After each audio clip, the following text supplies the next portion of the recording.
ท่านผู้เจริญในธรรมทั้งหลายธรรมวินัยจากพระโอษฐ์ธรรมะเพื่อความพ้นทุกข์บรรยายโดยพระอาจารย์คึกฤทธิ์โสติพโล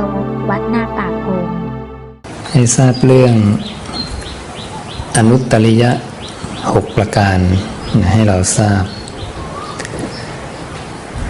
เคยให้ทราบไปแล้ว2-3 ครั้งนะ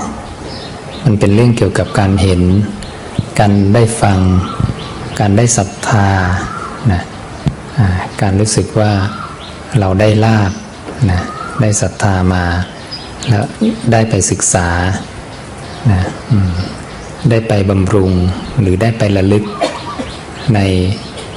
ในสิ่งที่ดีหรือสิ่งที่เลวพระเจ้าจะแบ่งเป็นสองกลุ่มแบ่งเป็นนุตตริยะก็คือสิ่งที่ดีแล้วก็อนุตตริยะก็คือสิ่งที่ไม่ดีประเด็นที่น่าสนใจก็คือถ้าเราเนี่ยเข้าไปได้เห็นได้ยินนะได้ศรัทธาได้ศึกษาได้บำรุงได้ระลึกถึงสมณพราหมณ์ผู้เห็นผิดผู้ปฏิบัติผิดเนี่ยพระเจ้าตำหนิไว้มากนะบอกว่าเป็นกิจเลวเป็นของชาวบ้านเป็นของปุถุชนไม่ประเสริฐไม่ประกอบด้วยประโยชน์ไม่เป็นไปเพื่อความเบื่อหน่ายเพื่อความคลายกำหนัดเพื่อความดับเพื่อความสงบระงับเพื่อความรู้ยิ่งรู้พร้อมเพื่อนิพพานนะนี่ถ้าเราเห็นตรงตามที่พระศาสดาบอกนะเพื่อเป็นการปิดกั้นนะผัสสะทั้งหลายที่มากระทบนะทำให้เราเวียนเข้าสู่มิจฉาทิฏฐินะเราก็พยายามหลีกออกจาก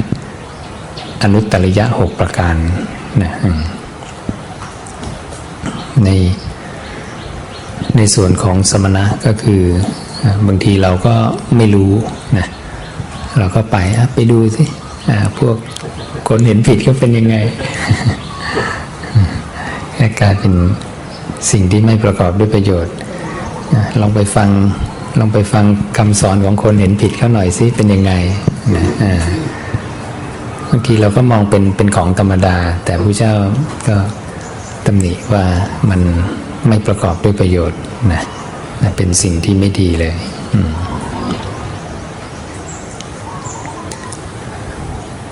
ท่านบอกภิกษุทั้งหลายบุคคลบางคนในโลกนี้เนี่ยย่อมไปเพื่อดูช้างแก้วม้าแก้วมณีแก้วของใหญ่ของเล็กหรือสมณะหรือพราหมณ์ผู้เห็นผิดผู้ปฏิบัติผิดภิกษุทั้งหลายทัศนะนั้นมีอยู่เราไม่กล่าวว่าไม่มีก็แต่ว่าทัศนะนี้นั้นเป็นกิจเลวเป็นของชาวบ้านเป็นของปุถุชนไม่ประเสริฐไม่ประกอบด้วยประโยชน์ไม่เป็นไปเพื่อความเบื่อหน่ายเพื่อความคลายกำหนัดเพื่อความดับเพื่อสงบระงับ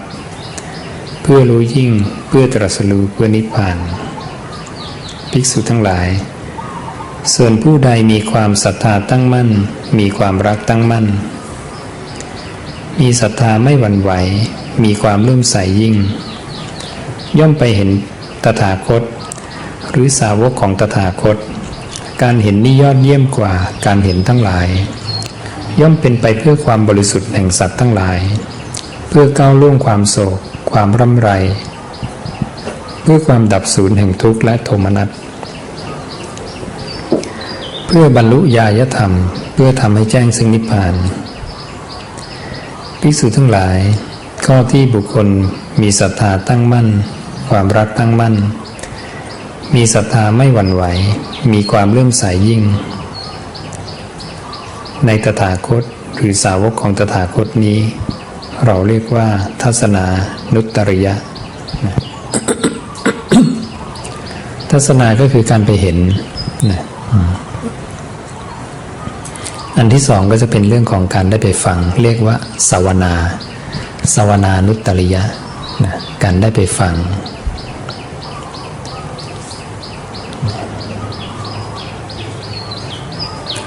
บอกบุคคลบางคนในโลกนี้เนี่ยย่อมไปเพื่อฟังเสียงกลองเสียงพิณเสียงเพลงขับเสียงสูงต่ำๆย่อมไปเพื่อฟังธรรมของสมณะหรือพราหมณ์ผู้เห็นผิดผู้ปฏิบัติผิด ภิกษุทั้งหลายการฟังนี้มีอยู่เราไม่กล่าวว่าไม่มีก็แต่ว่าการฟังนี้นั้นเป็นกิจเลวเป็นของชาวบ้านเป็นของปุถุชนไม่ประเสริฐไม่ประกอบด้วยประโยชน์นะผมก็ตรัสไว้นะว่าไม่มีประโยชน์เลยในการไปฟังสิ่งเหล่านี้ส่วนผู้ใดมีศรัทธาตั้งมั่นมีความรักตั้งมั่นมีศรัทธาไม่หวั่นไหวมีความเลื่อมใสยิ่งย่อมไปฟังธรรมของตถาคตหรือสาวกของตถาคตการฟังนี้ยอดเยี่ยมกว่าการฟังทั้งหลายเป็นไปเพื่อความบริสุทธิ์แห่งสัตว์ทั้งหลาย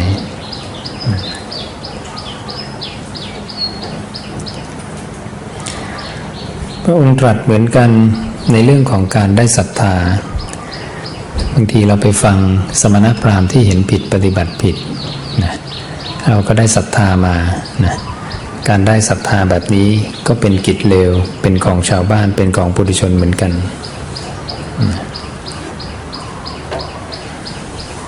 ในส่วนของฆราวาสจะเรียกว่าเป็นการได้ลาภในส่วนของนักบวชก็เรียกว่าเป็นการได้ศรัทธาเวลาเราได้ศรัทธาแล้วเนี่ยเราก็จะไปศึกษาคำสอนของคนที่เราศรัทธานั้นนะพระเจ้าก็บอกมันก็เป็นการศึกษาที่เร็วเหมือนกันนะก็จะทำให้เธอจมอยู่กับมิจฉาทิฏฐิไปเรื่อยๆนะนี่แหละนี่พระเจ้าพยายามป้องกันพวกเรานะ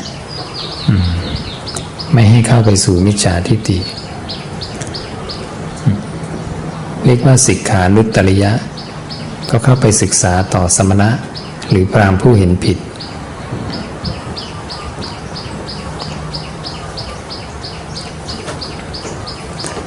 นี่สมณพราหมณ์ผู้เห็นผิดเนี่ยในครั้งก่อนเนี่ยมันแยกกันชัดเจนว่ากลุ่มพระพุทธเจ้ากับอีกกลุ่มหลายๆกลุ่มที่ไม่ใช่พระพุทธเจ้าแต่ปัจจุบันมันสับสน ปัจจุบันสับสนว่ากลุ่มผู้เจ้าเองเนี่ยกลับไม่ได้ปฏิบัติตามพระพุทธเจ้าซึ่งก็จัดเป็นมิจฉาทิฏฐิเหมือนกันนะความเป็นสมณะในธรรมวินัยก็จะน้อยลงไปหายไปเรื่อยๆเรื่อยๆแล้วศาสดาอธิบายเรื่องเกี่ยวกับมิจฉาทั้งหลายมิจฉาทิฏฐิเป็นอย่างไรการมีความเห็นผิดเกี่ยวกับเรื่องกรรมเป็นอย่างไรไปคิดว่ากรรมเกิดจากผู้อื่นบันดาลนะมีเครื่องรางของขลังบันดาลได้นะมีน้ำศักดิ์สิทธิ์บันดาลนะไล่มนต์ใส่น้ำไปแล้วน้ำศักดิ์สิทธิ์ขึ้นมานะเราแบบเราสวดนะเราก็ใช้คำซะหรูหราว่าสวดเจริญพุทธมนต์นะทำให้น้ำมันศักดิ์สิทธิ์ขึ้นมาแล้วก็มีความเห็นว่าน้ำเนี่ยสร้างความเป็นมงคลได้มันขัดกับความเห็นของพระศาสดาเราไปคนละด้านนะเดินหน้าถอยหลังกันเลยนะเนี่ยเราไปนั่งไล่มนต์ให้กับก้อนดินก้อนอิฐที่ปั้นขึ้นมาแล้วก็บอกอันเนี้ยเป็นก้อนศักดิ์สิทธิ์ละก็เราก็จะเรียกว่าเครื่องรางเรียกของขลังนะแล้วก็เอามาเป็นมงคลนะซึ่งพระเจ้าบอกนี่คือเดรัจฉานวิชานะนี่เป็นความรู้ที่พวกเราต้องทราบนะชาวพุทธต้องทราบนะเราต้องแยกแยะออกว่าอะไรคือคำสอนศาสดาอะไรไม่ใช่นะส่วนโยมจะศรัทธาคำสอนของตถาคตหรือไม่นั้นนะมันก็อยู่ที่อินทรีย์ของโยมว่าโยมมีศรัทธาที่อย่างลงมั่นไม่หวั่นไหวในองค์ตถาคตหรือเปล่าอย่างนี้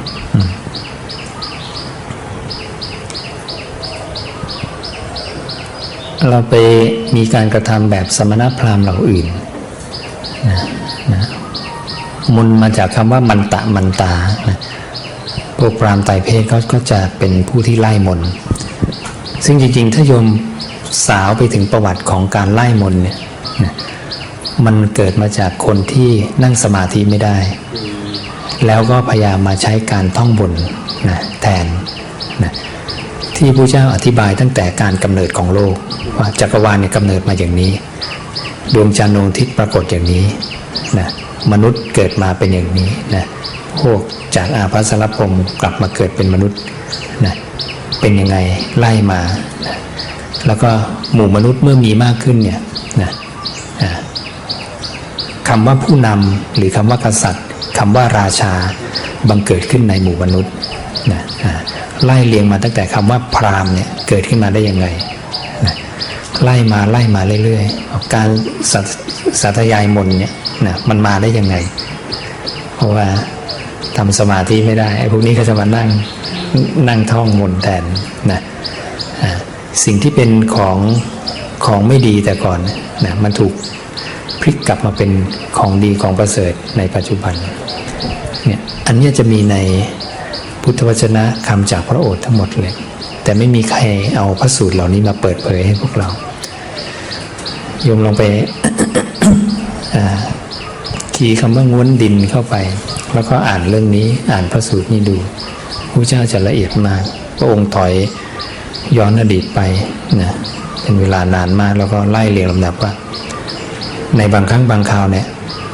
ระบบโลกธาตุเนี่ยล่มสลายนะเสื่อมสลายไปแล้วก็ในการบางครั้งบางคราวก็กลับเจริญขึ้นอีกครั้งหนึ่งเนี่ยมันเป็นการยืดยาวนานมากผมก็อธิบายการล่มสลายของระบบโลกธาตุนะแล้วก็การเจริญขึ้นของระบบโลกธาตุขึ้นมาอีกครั้งหนึ่งนะ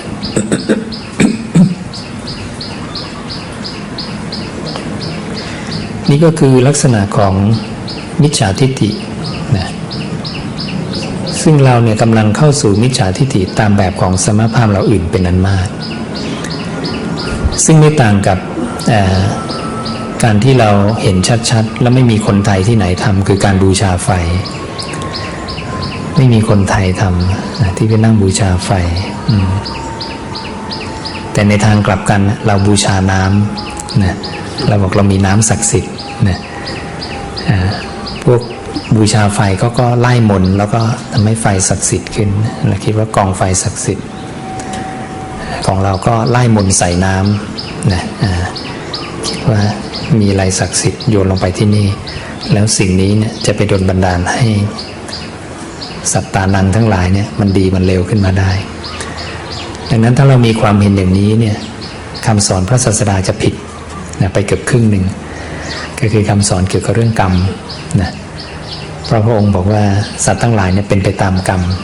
นะพระองค์ไม่ได้บอกว่าสัตว์ทั้งหลายเป็นไปตามน้ำศักดิ์สิทธิ์ หรือว่าไฟศักดิ์สิทธิ์พระศาสดาต่อสู้เรื่องนี้มาตลอดพระพุทธเจ้าเรานะบอกสมณพราหมณ์เราอื่นเนี่ยไปเจอเนี่ยบอกพราหมณ์อย่าโมบูชาไฟในภายนอกอยู่เลยนะฉะนั้นพระเจ้าเนี่ยให้กลับเข้ามานะให้แก้ปัญหานะที่กายวาจาจิตของเรา เราเข้าใจผิดว่าเลิกดียามดีคือตัวเลขนะคือตัวอักษรบ้าง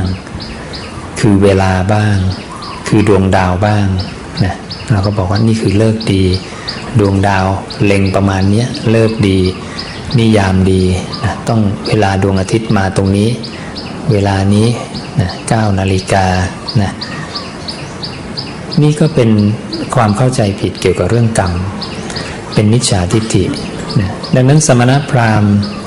เราอื่นเนี่ยเขาเชื่อแบบนี้กันแต่อรหันตสัมมาสัมพุทธะเนี่ยไม่เชื่อนะอรหันตสัมมาสัมพุทธะบอกว่าฤกษ์ดียามดีขณะดีรุ่งดีนั้นคืออะไรคือขณะที่เธอเนี่ยประพฤติกายสุจริตวจีสุจริตมโนสุจริตนะหรือสถานที่อันเป็นทิพย์โอ้ที่นี้ดีจังเลยที่นี่เป็นที่อันเป็นทิพย์นะเป็นที่ที่เป็นมงคลนะเพราะอะไรนะสถานที่นั้นจะเป็นมงคลเพราะว่าสถานที่นั้นมีคนยืนเดินนั่งนอนแล้วเข้าปฐมฌานทุติยฌานตติยฌานจตุตฌานเข้าสมาธิฌาน1 2 3 4นะสถานที่นั้นคือสถานที่อันเป็นทิพย์นะไม่ใช่ว่ามีสายสิญจน์มาวนรอบอาคารแล้วบอกนี่คือสถานที่เป็นทิพย์แล้วนะหรือนี่เป็นที่ศักดิ์สิทธิ์และผีสางอะไรเข้าไม่ได้นะที่ต้านทาน จากมารที่หลบภัยจากมารที่ซ่อนตัวจากมารที่มารไปไม่ถึงที่มารมองไม่เห็นนะคืออะไรคือปฐมฌานทุติยฌานตติยฌานจตุตฌานไม่ใช่ที่มีสายสิญจน์มาวนนะเราก็เข้าไปอยู่ในวงสายสิญจน์บอกฉันรอดแล้วพ้นภัยจากมารนะไม่พ้นนะไม่ทราบว่าเราเอาความเห็นของใครนะแต่ความเห็นแบบที่ภิกษุในธรรมวินัยนี้นะจำนวนหนึ่งเนี่ยทำกันอยู่เนี่ยมันเป็นความเห็นของสมณพราหมณ์เหล่าอื่นดังนั้นพระศาสดาเนี่ยกำชับนักหนาว่าภิกษุเธอต้องเป็นทายาทแห่งธรรมะของตถาคตเธอเป็นโอรสอันเกิดจากปากตถาคตนะเธอเป็นทายาทแห่งธรรมเนรมิตโดยธรรมเป็นธรรมทายาทนะดังนั้น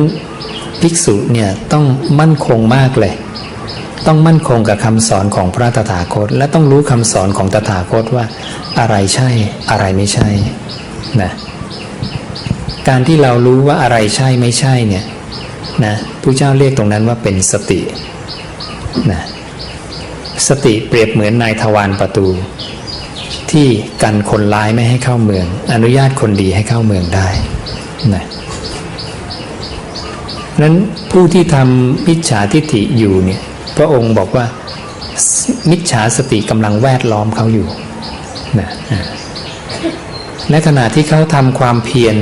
นั่งไล่มนต์ใส่ลงไปในน้ำอยู่เนี่ยนะพระเจ้าบอกนี่เป็นมิจฉาวายามะเขากำลังทำความเพียรที่ผิดนะกำลังนั่งไล่มนต์ปลุกเสกก้อนดินให้มันขลังขึ้นมานะซึ่งหลายคนโจรหลายคนที่อมพระอยู่ก็ถูกยิงตายกันไปหลายคนแล้วนะแต่เราก็ยังไม่เชื่อไม่เข้าใจกันอยู่นะไม่เข้าใจในคำสอนศาสดาของตัวเองนะนี่ก็เป็นเรื่องของความที่อินทรีย์เรายังอ่อนนะอินทรีย์คือศรัทธาวิริยะสติสมาธิปัญญายังมีความอ่อนอยู่นะดังนั้นในความที่เราชาวพุทธเราบอกว่าเราศรัทธาพระพุทธเจ้าหรือเราเป็นสาวกของตถาคตเนี่ยแต่ถ้าดูตามพระสูตรที่พระองค์บอกเนี่ยนะที่ตรัสไว้กับภิกษุชื่อสุภูติเนี่ยนะศรัทธาหรือว่าความเป็นสาวกของชาวพุทธเราเท่าที่เห็นอยู่เนี่ยแทบจะน้อยมากแทบจะไม่มีเลยดังนั้นถ้าเราประกาศบอกโอ้เราเป็นเมืองพุทธเนี่ยเรามีความเป็นพุทธตามที่พระเจ้าตรัสไว้หรือเปล่าดังนั้นอย่าไปบอกว่าทำไมศาสนาหายไปจากประเทศไทยนะไม่น่าแปลกเพราะว่าชาวพุทธไม่มีศรัทธาในพระตถาคตชาวพุทธมีศรัทธาในแบบที่ตนเองคิดเอาเองว่าฉันศรัทธานะถ้าบอกว่าเรากราบไหว้แล้วคือศรัทธาเธอก็กราบไหว้ศาลพระภูมิเหมือนกัน กราบไหว้ศาลเจ้าที่เหมือนกันกราบไหว้เทวดาเทพองค์นั้นองค์นี้นั่นนะก็แสดงคุณก็มีศรัทธาในคนอื่นเหมือนกันนะถ้าคุณเอาตัวกราบไหว้มาเป็นตัววัดนะอย่างนี้ลักษณะแห่งศรัทธาของผู้มีศรัทธานั้นเป็นอย่างไรพระตถาคตตรัสไว้นะให้ดูว่าเขาเป็นผู้มีศีลบริบูรณ์ไหมนะเพราะฉะนั้น อันดับแรกก็แทบจะหาไม่ได้แล้วมั้งเนี่ยในเมืองไทยเนี่ยนะโอ้ลักษณะแห่งศรัทธาของผู้มีศรัทธาในทางพุทธศาสนาจริงๆแล้วเนี่ยมีน้อยมากในหมู่ชาวพุทธเรารักษาศีลกันกระท่อนกระแท่นเราไม่ได้มีศีลกันเป็นปกตินะแม้แต่ภิกษุก็งงสับสนกับศีลตนเองที่พระเจ้าวางศีลไว้3ระบบของภิกษุณวันนี้โยมลงไปถามพระมีศีลกี่ข้อพระส่วนมากจำนวนหนึ่งจะตอบว่าผมมีศีล227ข้อนะอาตมาฟังอย่างนี้มาตั้งแต่เด็กแล้วนะแต่จริงๆพระมีศีลเป็นพันข้อมากกว่า 2,400 ข้อมีศีล3กลุ่มนะกลุ่มแรกเรียกสัมปันนศีลานะกลุ่มที่2เรียกสัมปันนปาติโมกขาปาติโมกขสังวรสังวิตา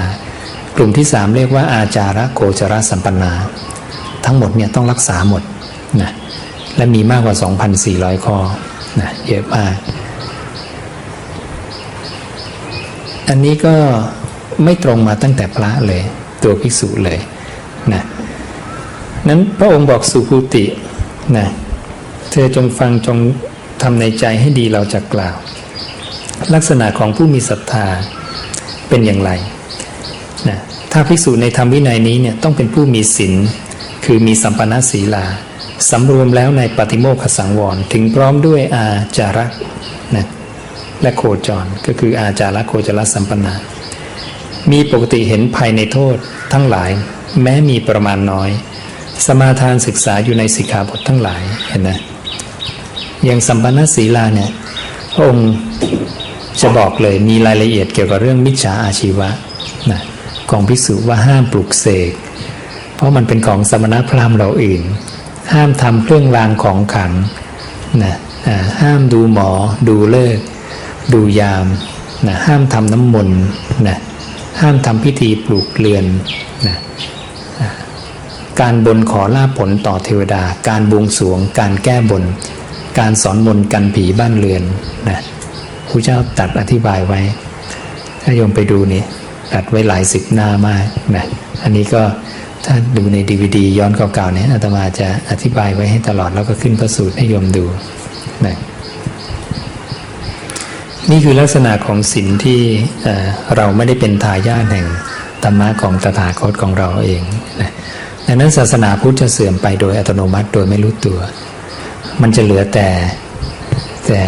เหมือนกับสัญลักษณ์นะเหลือแต่บาทจีวรนะแต่การทรงจำคำตถาคตและข้อประพฤติปฏิบัติไม่มีเมื่อทรงจำมาผิดข้อประพฤติปฏิบัติมันก็ผิดไปด้วยนะมันเริ่มมาจากการที่ทรงจำได้ก่อนอย่างถูกต้องเมื่อทรงจำผิดปุ๊บการถ่ายทอดก็ผิดตามไปเรื่อยนะการประพฤติปฏิบัติก็ผิดตามไปเรื่อย เราจึงมีรูปแบบการเดินจงกรมที่แปลกๆนะมีการย่องเดินย่องซึ่ง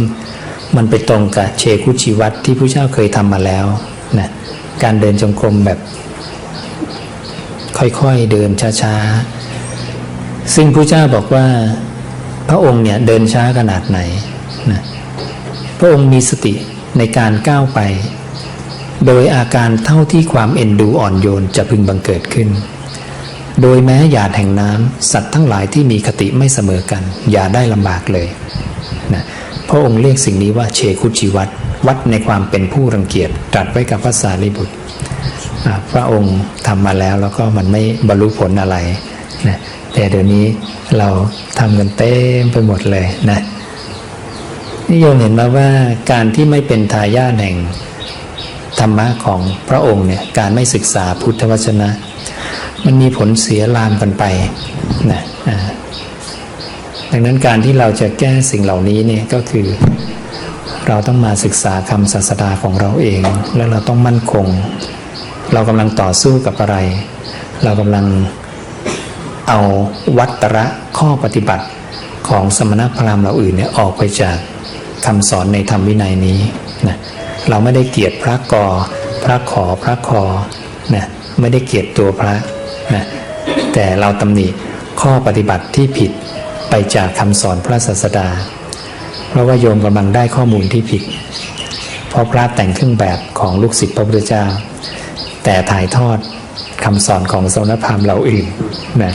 มันงงกันตอนนี้นะนั้นพุทธวจนะจะเป็นตัวแยกแยะว่าอะไรใช่อะไรไม่ใช่เหมือนกับหลักมหาประเทศ4ที่พระเจ้าวางเอาไว้นะว่า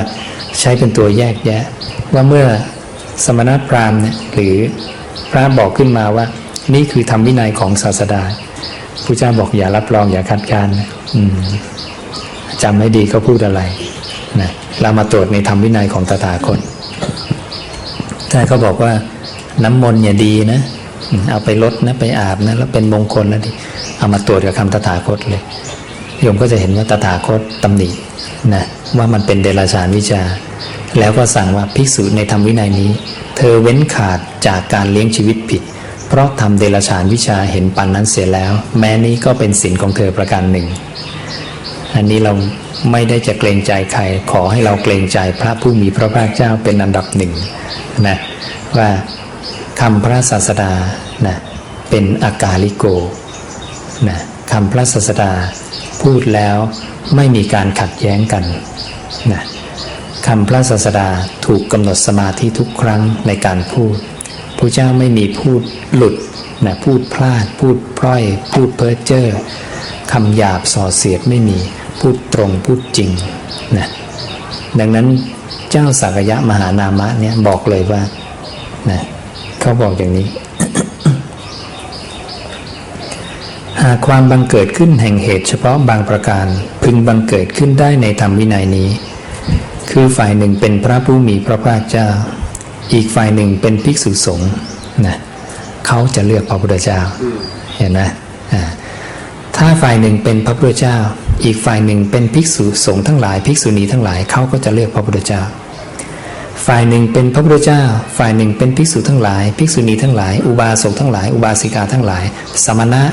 เทพมารพรหมใดๆในโลกเป็นอีกฝ่ายหนึ่งเขาก็ยังจะเลือกฟังพระพุทธเจ้า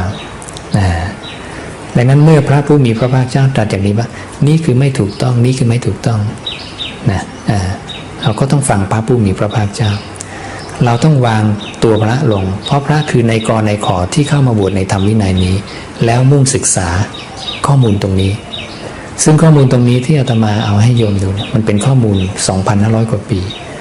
เก่าที่สุดในโลกนะเป็นข้อมูลจากพระไตรปิฎกฉบับสยามรัฐซึ่งมีทั้งภาษาบาลีภาษาไทย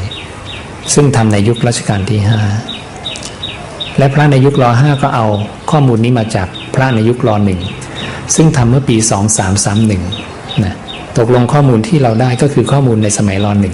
.1ส่วนพระในยุคร.1เนี่ยลอกมาจากพระไตรปิฎกของลาวและลามันซึ่งลาวและลามันก็เคยยืมของเราไปประเทศในแถบสุวรรณภูมิเนี่ยเอามาจากไหนเอามาจากพระเจ้าโศกมหาราชที่ส่งสมณทูตมา9 สายมาทั่วโลกมาถึงสุวรรณภูมิด้วยดังนั้นนั่นก็คือข้อมูลตรงนี้เป็นข้อมูล 2,100 กว่าปีตั้งแต่ยุคพระเจ้าโศกมหาราชซึ่งอยู่หลังพระเจ้าปรินิพพาน200 ปีโดยประมาณนะอันนั้นนี่คือข้อมูลที่เก่าที่สุดในโลกที่ถูกทรงจำและถ่ายทอดกันมารุ่นต่อรุ่นโดยกษัตริย์ผู้ปกครองประเทศในแต่ละยุคเนี่ยที่มีความศรัทธาในพุทธศาสนาเนี่ยปกปักรักษาไว้เหมือนเรากำลังรักษาคำของอาจารย์นู้นอาจารย์นี้เหมือนกันรักษาไว้แต่รักษาไว้ไม่ได้รอดนะเพราะว่าอาจารย์ในยุคแต่ละยุคก็มีชื่อเสียงแล้วก็หมดไปแต่ใครจะอยู่ตลอดคำพระพุทธเจ้าจะอยู่ตลอดนะและคำใครที่ไม่มีผิดเพี้ยนคือคำพระพุทธเจ้านะดังนั้นเราต้องทราบว่าถ้าเราจะรักษาชาวพุทธต้องรักษาพุทธวจนะต้องปกป้องพุทธวจนะรัชกาลที่5ถึงใช้คำว่าให้พวกเราเนี่ยถนอมรักษาพุทธวจนะดังนั้นการปกป้องตรงนี้มีมาตั้งแต่ในครั้งก่อนแล้วรัชกาลที่1เนี่ย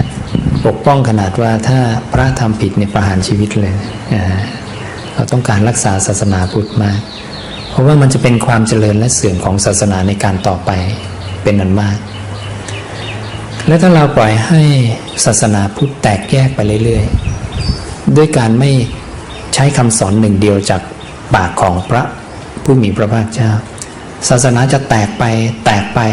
ปมากขึ้นอย่างไม่มีที่สุดจบทุกคนก็จะบอกอาจารย์ฉันและปกป้องรักษากลุ่มของอาจารย์ฉันแต่ทุกคนไม่นึกถึงอาจารย์ที่ชื่อสิทธัตถะนะทำให้คำของอาจารย์ชื่อสิทธัตถะเนี่ยเลอะเลือนไปแตกออกไปเรื่อยๆนะเรื่องนี้ในประเทศลาวเนี่ย อาตมาได้คุยกับโยมอนุชาซึ่งมาเมื่อ 3-4 วันนะกำลังเดินทางกลับไปที่ประเทศลาวโยมพ่อโยมแม่เข้ามาด้วยโยมพ่อเขาก็เล่าว่าประเทศลาวเนี่ยระมัดระวังมากเพราะเขาเห็นตัวอย่างจากประเทศเขมรที่เอาพระจากประเทศไทยไปแล้วทำให้แตกเป็น2 นิกายนะเขมรณวันนี้มีพระแตกออกเป็น2 กลุ่มเหมือนประเทศไทยและ หนักหนากว่าประเทศไทยเพราะเขายึดมั่นถือมั่นเคารพพระมากนะทำให้คฤหัสถ์แตกออกเป็นสองกลุ่มด้วยโยมจะแต่งงานกันข้ามนิกายไม่ได้นะไปก็แบบคนละเรื่องเลยนะทำพิธีกรรมบ้านนี้จะแยกกันทันทีเลยนะเพราะพระสองกลุ่มนี้เขาจะแยกกันเขาจะไม่ลงอุโบสถร่วมกันเขาจะมีข้อวัดต่างคนต่างรูปแบบแต่งกันขึ้นมานะประเทศลาวเห็นประเทศเขมรเป็นอย่างนี้ระวังมากประเทศไทยจะส่งอะไรเข้าไปนี่เขาจะสกรีนเต็มที่เลยนะเขาเล่าให้ฟังว่าครั้งหนึ่งเนี่ยมีนายกของประเทศลาวนะศรัทธานิกายหนึ่งในประเทศไทยแล้วนำเข้าไปแล้วก็ไปสร้างอยู่ได้ประมาณ5 วัด 10 วัดนะเริ่มแตกแล้วนะปรากฏว่าพอเปลี่ยนนายกคนใหม่ล้มหมดเลยบอกไม่ได้นะศาสนาพุทธต้องมีหนึ่งเดียวนะนั้นลาวยังคงความสามัคคีเอาไว้ได้แต่เขาอาจจะไม่ทราบว่าในความเป็นหนึ่งเดียวนั้นต้องใช้อะไรนะนั่นคือต้องใช้พุทธวจนะเดี๋ยวเราจะส่งพุทธวจนะไปให้เขานะเขาจะรู้ว่าความเป็นหนึ่งเดียวเนี่ยทำได้ด้วยเหตุตรงนี้นะ ก็มายืนยันอีกคนหนึ่งนะจากฝ่ายทหารที่ทำงานอยู่ทางใต้นะเขาบอกพูดในเรื่องของความมั่นคงของชาติเนี่ยนะบอกว่าก็เล่าเรื่องนี้ให้ฟังว่าเขมรเป็นนี้บอกเป็นอย่างนี้จริงๆนะประชาชนก็จะแตกเป็นสองฝ่ายตามพระเลยนะเพราะเขาศรัทธาพระเห็นไหมดังนั้นถ้าเราปล่อยให้อย่างเงี้ยไปเรื่อยๆเรื่อยๆอยู่มันจะเดินหน้าหนักเข้าตอนนี้โยมแค่ถามเธอสายไหนฉันสายไหนยังไม่ค่อยเท่าไหร่นะคุยกันสายกันไม่รู้เรื่องก็จบกันไปหยวนกันไปต่อไปมันจะเดินหน้าหนักเข้าทุกคนจะตีกรอบของตัวเองแน่นเข้าเรื่อยๆโยมจะเริ่มคบกันไม่ได้นะมันจะลามแตกไปถึงประชาชนทุกคนไปด้วยนะเนี่ยเรียกว่าไม่เห็นภัยในโทษแม้มีประมาณเล็กน้อยนะภัยมันกำลังเกิดขึ้นในพุทธศาสนาแล้วเราก็หยวนกันไปเรื่อยๆจนทำให้ วัตตะข้อปฏิบัติของสำนักพราหมณ์เราอื่นมันเฟื่องฟูในลักษณะแอบแฝงนะว่านี่เป็นคำสอนในพุทธศาสนาเพราะถูกทำโดยลูกศิษย์พระพุทธเจ้าซึ่งลูกศิษย์ผู้เจ้าเนี่ยที่ทำอย่างนี้ผู้เจ้ามองว่าเขากำลังมีกิเลสคือกำลังประกอบมิจฉาอาชีวะมันเลี้ยงชีวิตได้ไงนะมันหาเงินได้หาทรัพย์สินได้นะเพราะนั้นการปลุกเสกเครื่องรางของขลังแต่ละครั้งทำเงินให้จำนวนมหาศาลนะก็นำพาคนเข้าสู่มิจฉาทิฏฐิมหาศาลเหมือนกันนะพระเจ้าจึงบอกว่าผู้ที่ดำเนินมรรคผิดและปฏิปทาผิดเนี่ยจะเป็นไปเพื่อความเสื่อมเสียต่อมหาชนเป็นจำนวนมากนะนั้นทุกคนจะพอใจแล้วว่าเรามีเครื่องรางของขลังแล้วก็อุ่นใจแล้วนะแต่ไม่ได้ประพฤติกายสุจริตวจีสุจริตมโนสุจริตเขาจะลืมหลักการที่แท้จริงเหล่านี้ไปทันทีเลยนะดังนั้นชาวพุทธเราจึงไม่มีใครมาสนใจรักษาศีลเพราะอะไรนะเพราะมีของดีมีของขลังพอละนะของขลังจัดการได้ทุกเรื่องนะไปทำไม่ดีมาก็ได้เดี๋ยวขอของขลังนะบนนะหัวหมูใบสีละครลำแก้ทุกอย่างจบเรียบร้อยนะนี่คือความเข้าใจผิดการเดินเข้าสู่มิจฉาทิฏฐิดังนั้นเลยกลายเป็นว่าพุทธบริษัทเรานับถือศาสนาพุทธเป็นโลโก้เฉยๆนะ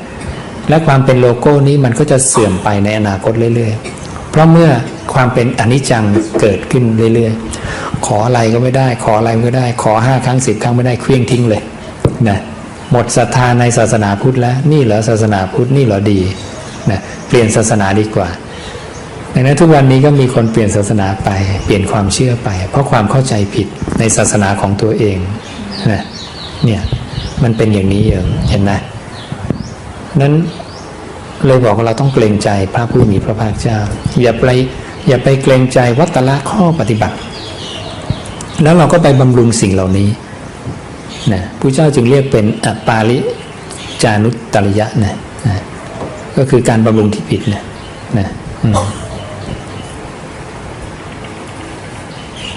เราเริ่มสายผิดเราก็ไปบำรุงผิดด้วยนะพระองค์เรียกอะไรเนี่ยนะการไปบำรุงสมณพราหมณ์ผู้เห็นผิดผู้ปฏิบัติผิดเพราะเราแยกข้อมูลไม่ถูกเราก็เลยไปจนถึงการไปบำรุงนะไปศรัทธาไปบำรุงนะปาริจริยานุตตริยะนะปาริจาริตรินุตตริยะเนี่ยก็คือการบำรุงตถาคตหรือสาวกของตถาคตนะสาวกที่ถูกต้องด้วยนะดังนั้นเวลาเอาชื่อไปเนี่ยนะเอาข้อปฏิบัติไปด้วยนะอย่าเอาไปแต่ชื่อตอนนี้พระเนี่ยเอามาแต่ชื่อแต่ไม่เอาข้อปฏิบัติมาด้วยแล้วแถมยังไปเอาข้อปฏิบัติของสมณพราหมณ์เราอื่นมาด้วยนี่คือความน่าเป็นห่วงนะก็ขอให้พวกเรามีความตระหนักในตรงนี้นะว่าเรามีเพื่อนบ้านที่เป็นตัวอย่างที่ทำให้เห็นถึงความแตกแยก แตกแยกเพราะอะไรเพราะไม่ใช่คำสอนของพระศาสดานั่นเองนะง่ายที่สุดเลยตรงนี้นะจุดเดียวปุ๊บแตกออกไปนะมันลามไปถึงเรื่องการทำสมาธิที่ไม่เหมือนกันนะโยมลองดูพระจำนวนมากจะพูดคำว่าคณิกะสมาธิอุปจารสมาธิอัปปนาสมาธิซึ่งพระเจ้าไม่เคยบัญญัติคำบัญญัติเหล่านี้ถูกแต่งขึ้นใหม่นะแต่พระเจ้าบัญญัติปฐมฌานทุติยฌานตติยฌานจตุตฌานหายไปจากความรู้ของเราพอใครมาพูดปฐมฌานอะไรคำอะไรไม่รู้จักอาการสานัญจายตนะคืออะไรไม่รู้จักนะรู้จักแต่คณิกะสมาธิอาจารย์ดิฉันบอกอย่างนี้เห็นไหมตัวพระจำมาผิดถ่ายทอดผิดไปเรื่อยๆเรามีเครื่องวัดอริบุคคลที่ผิดนะบางกลุ่มก็ไปตั้งคำว่าโสรถญาณขึ้นมาแต่เขากลุ่มในปัจจุบันนี้ก็ไม่ได้ตั้งเองก็ไปจำตำราที่เขาพูดมาเมื่อ1,000 กว่าปีที่แล้วแต่ไม่ใช่พุทธวจนะนะแล้วก็พยายาม เอาข้อปฏิบัติของตัวเองปฏิบัติแล้วให้รู้สึกว่าได้ตามนั้นได้เกณฑ์ตามนั้นนะซึ่งมันผิดตั้งแต่เกณฑ์วัดสอบแล้วข้อปฏิบัติก็พยายามนำไปสู่การวัดสอบตรงนั้นนะมันก็เป็นเกณฑ์วัดสอบที่ผิดในความเป็นอริยะนะเนี่ยเราไม่ได้เห็นโทษภายในตรงนี้นะมันเป็นทุกเรื่องเลยการตั้งแต่เรื่องพิธีกรรมการจะได้เอกลาภปัจจัยชื่อเสียงกิตติยศต่างๆเนี่ยเราเข้าใจผิดนะเพราะมีคำสอนที่ผิดนั้นเราจึงปรับมาเป็นคำสอนของพระตถาคตทีนี้บางคนก็พูดว่าเขาก็พูดคำตถาคตเหมือนกันแต่คำตถาคตหมายถึงต้องเป๊ะๆครบทุกคำนะไม่ใช่พูดแค่คำ2 คำแล้วก็อธิบาย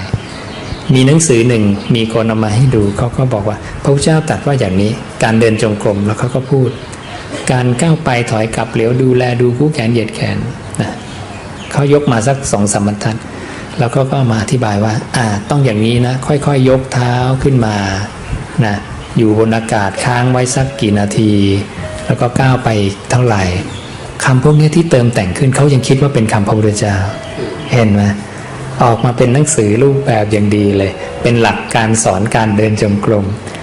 นี่คือความไม่เข้าใจว่าคำพระเจ้าเป็นยังไงอย่างเนี้ยนะคนก็เลยคิดว่าเขาก็สอนคำพระพุทธเจ้าทั้งนั้นนะ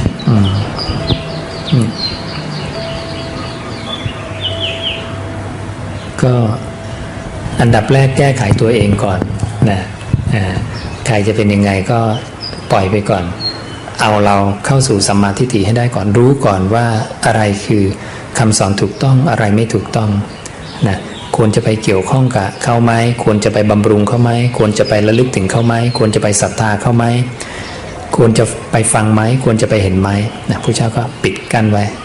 ในเรื่องของอนุตตริยะ6 ประการนะเพราะการเข้าไปเกี่ยวข้องมันเป็นการเข้าไปเสพครบเราเสพครบสิ่งใดมากมันจะเกิดอนุสัยความเคยชินนะที่ติดเราไปนะ แต่ถ้าเราเสพครบสิ่งที่ถูกต้องเป็นสัมมาทิฏฐิ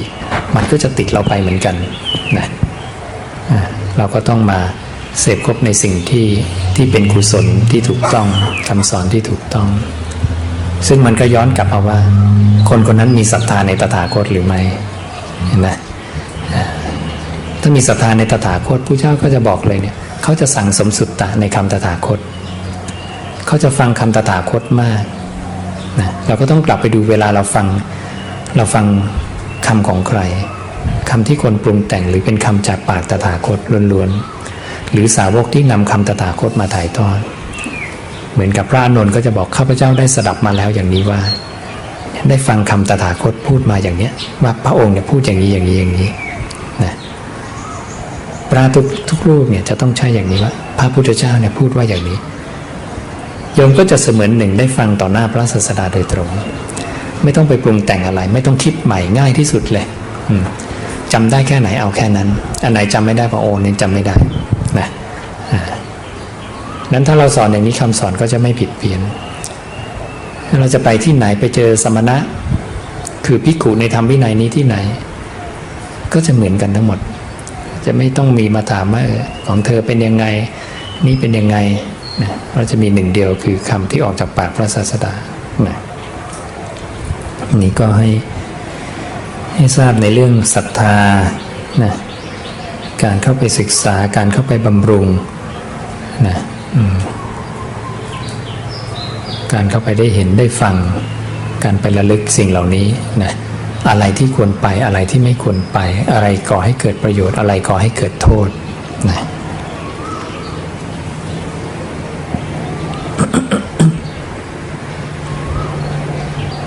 จะให้ฟังคำสอนจากพระโอษฐ์นะวันนี้จะให้ฟังเรื่องเกี่ยวกับความที่พระเจ้าเนี่ย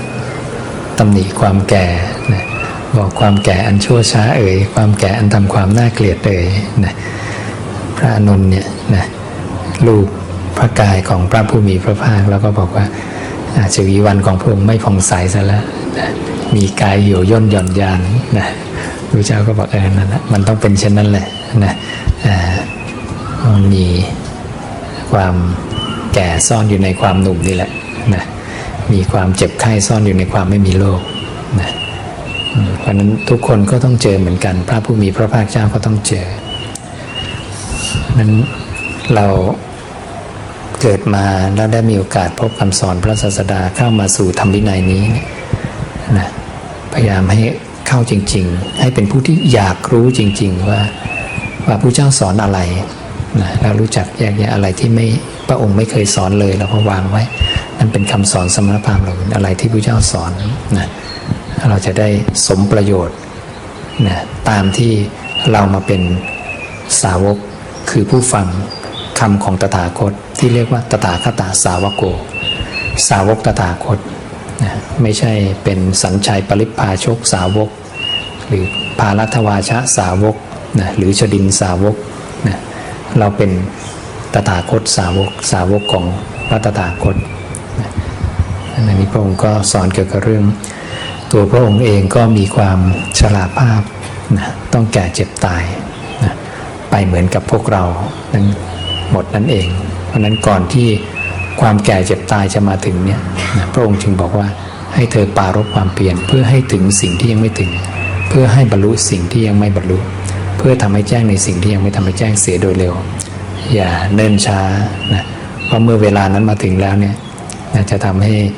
เราไม่เดือดร้อนใจนะไม่งั้นเราก็จะหวั่นไหวในจิตในใจนะว่าเวลาที่มีโอกาสดีๆแล้วเนี่ยเราไม่ได้ปรารภความเพียรเราไม่ได้ใช้เวลาของเราให้คุ้มค่านะไปกับนะสิ่งที่ถูกต้องนะสุดท้ายก็ขออนุโมทนากับพวกเราทุกคนที่ได้มาทำบุญถวายทานมาสั่งสมสุตตะในคำของตถาคตมากระทำกิจเนื่องด้วยการฟังกระทำกิจเนื่องด้วยความเป็นผู้สูตรแทงตลอดอย่างดีด้วยทิฏฐิก็ขอให้เป็นเหตุเป็นปัจจัยพวกเราได้รับอานิสงส์ตามที่พระศาสดาได้ทรงบัญญัติไว้แล้วทุกประการนะรวมทั้งผู้ที่รับชมรับฟังอยู่ทางบ้านและทุกๆสถานที่ทั้งในประเทศและต่างประเทศและได้ดวงตาเห็นธรรมสำเร็จมรรคผลนิพพานในอนาคตการนั้นใกล้โดยทั่วกันทุกท่านทุกคนเทอญ อย่าลืมกดไลค์ กดติดตาม เพื่อร่วม